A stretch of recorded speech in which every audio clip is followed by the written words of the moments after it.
Hello guys, welcome back to NFT Inspo. For today's video, here we're going to show you how to center header menu position in Shopify. So if you're interested, let's get started. So in this case, if you want to center your header menu here, this one is really easy. So first thing you want to do is you want to go to shopify.com, log in into your account, and access the Shopify store that you want to change your menu header position. So in this case, at the left side, you want to go to online store. Now under online store, make sure your team switches by default. That's where you'll be landing in. But once you've done that, let's go and click on customize. Now in here, what we need to do is we need to look for our header menu. So usually it's going to be very top here. You can go and select that. And in here, once you've selected that, we have the right panel here, which in this case is our customization menu or our properties section. Now, what we need to do is we just need to change this. So in this case, you want to go ahead and change a few things. So in this case, for example, you have your main menu here. You go and select that. You also have the type here. So you can choose a mega menu here. Sticky header if you want to change that. But you also have the desktop logo position. So in this case, you can change this to middle center if you want to. As you can see, we can basically center that.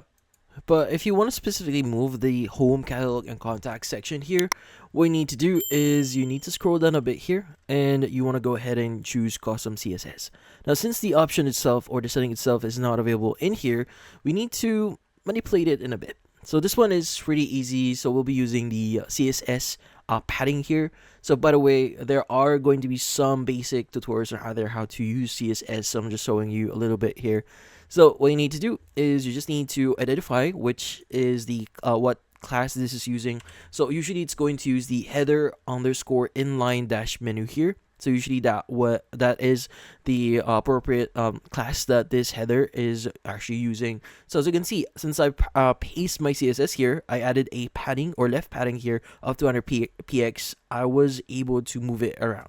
So for example, let's go ahead and add like a 300px here. As you can see, we now have it centered.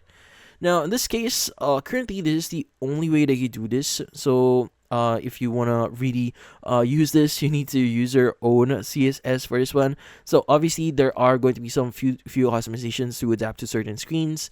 But yeah, so this is how you do it. So hopefully this video was able to help you like and subscribe to NFT Inspo. Thank you for watching.